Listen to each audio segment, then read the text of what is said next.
আসসালামু আলাইকুম রহমতুল্লাহ। সত্যের দিশা চ্যানেলের পক্ষ থেকে সবাইকে আন্তরিক শুভেচ্ছা ও অভিনন্দন। আশা করি আল্লাহর অশেষ মেহেরবানিতে আপনারা সবাই ভালো আছেন। সুপ্রিয় দর্শক, আজকে আপনাদের সঙ্গে আলোচনা করব মিজানের পাল্লা ভারী হবে যে আমলে। সুপ্রিয় দর্শক, তো চলুন জেনে নিই মিজানের পাল্লা ভারী হবে যেভাবে। মানুষ পৃথিবীতে যেসব আমল করে মৃত্যুর পর সব কিছুর হিসাব হবে। হাসরের মাঠে হবে সেসব হিসাব এবং বিচার। পৃথিবীতে যে ভালো কাজ করবে হাসরে সে ভালো প্রতিদান পাবে, আর যে মন্দ কাজ করবে তার পরিণাম অত্যন্ত ভয়াবহ। বান্দা ভালো মন্দ সব কাজ মিজানের পাল্লায় ওজন হবে। পবিত্র কোরআনে আল্লাহ তাআলা বলেন, আমি কিয়ামতের দিন ন্যায় বিচারের দাঁড়িপাল্লা স্থাপন করব। সুতরাং কারোর প্রতি জুলুম করা হবে না। যদি কোনো আমল সরিষার দানা পরিমাণও হয় আমি তাও উপস্থাপন করব, আর হিসাব গ্রহণের জন্য আমি যথেষ্ট। সূরা আম্বিয়া আয়াত নাম্বার 47। আল্লাহ তাআলা আরও বলেন, অতএব যার পাল্লা ভারী হবে সে অত্যন্ত সুখে জীবনযাপন করবে, আর যার পাল্লা হালকা হবে তার ঠিকানা হবে হাবিয়া, জাহান্নাম।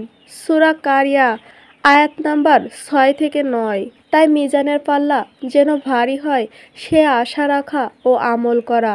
হাদিসে মিজানের পাল্লা ভারী হওয়ার কিছু আমল বর্ণিত হয়েছে। নিচে হাদিসে উল্লেখিত তিনটি বিষয় সম্পর্কে আলোচনা করা হলো। কালেমার সাক্ষ্য। হযরত আব্দুল বিন ওমর রাদিয়াল্লাহু থেকে বর্ণিত, রাসূল সাল্লাল্লাহু আলাইহি ওয়াসাল্লাম বলেন, বিচারের দিন আমার উম্মতের এক ব্যক্তিকে সব মানুষের সামনে ডাকা হবে। তার সামনে 99টি আমলনামা রাখা হবে এবং এক একটি পুস্তকের পরিধি হবে চোখের দৃষ্টিসীমার সমান। এরপর তাকে বলা হবে, এই পুস্তকে যা কিছু লিপিবদ্ধ হয়েছে তা কি তুমি অস্বীকার করো? উত্তরে ওই ব্যক্তি বলবে, হে রব, আমি তা অস্বীকার করি না। অতঃপর বলা হবে, এই পরিবর্তে তোমার কোনো নেক আছে কি? তখন সে ভীত সন্তুষ্ট অবস্থায় বলবে, না, তাও নেই। তারপর বলা হবে, আমার নিকট তোমার কিছু পুণ্যের কাজ আছে এবং তোমার ওপর কোনো প্রকার অত্যাচার করা হবে না। অতঃপর তার জন্য একটা চিরকুট বের করা হবে যাতে লেখা রয়েছে, আশহাদু আল্লা ইলাহা ইল্লাল্লাহু ওয়া আশহাদু আন্না মুহাম্মাদান আবদুহু ওয়া রাসূলুহু। তখন ওই ব্যক্তি বিস্ময়কর সঙ্গে বলবেন, হে আমার রব, এই সামান্য চিরকুট কি 99টি পুস্তকের সমতুল্য হবে? তখন বলা হবে, তোমার ওপর কোনো প্রকার অত্যাচার করা হবে না। এরপর এই 99টি পুস্তক এক পাল্লায় রাখা হবে আর ওই চিরকুট এক পাল্লায় রাখা হবে।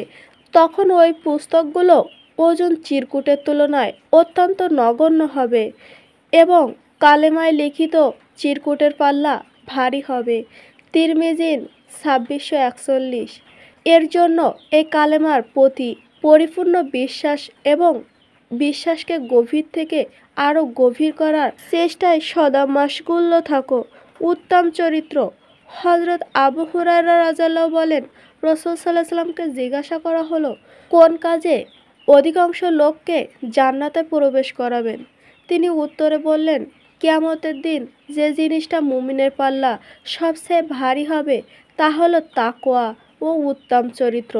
তিরমিজি 2004। রাসূল সাল্লাল্লাহু আলাইহি ওয়াসাল্লাম আরও বলেন, কিয়ামতের দিন যে জিনিসটি মুমিনের পাল্লা সবচেয়ে ভারী হবে তা হলো উত্তম চরিত্র। আবু দাউদ 4801। এর জন্য উত্তম আদর্শের ও চরিত্রের নিজেকে রাঙানোর কোনো বিকল্প নেই।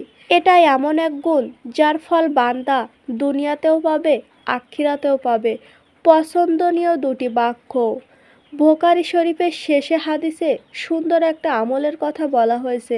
হযরত আবু হুরায়রা রাদিয়াল্লাহু থেকে বর্ণিত, রাসূল সাল্লাল্লাহু আলাইহি ওয়াসাল্লাম বলেন, দুটি বাক্য এমন রয়েছে যা উচ্চারণ সহজ, মিজানের পাল্লা অনেক ভারী আর আল্লাহর কাছেও অধিক পছন্দনীয়। সেটি হলো সুবহানাল্লাহি ওয়া বিহামদিহি সুবহানাল্লাহিল আযীম। বুখারী ৬৪০৪। সুপ্রিয় দর্শক, আমরা মিজানের পাল্লা ভারী করার জন্য এই আমল দুটি করব আর অবশ্যই এই কালিমাটি পাঠ করব। কালিমাটি আবারও জেনে নিই।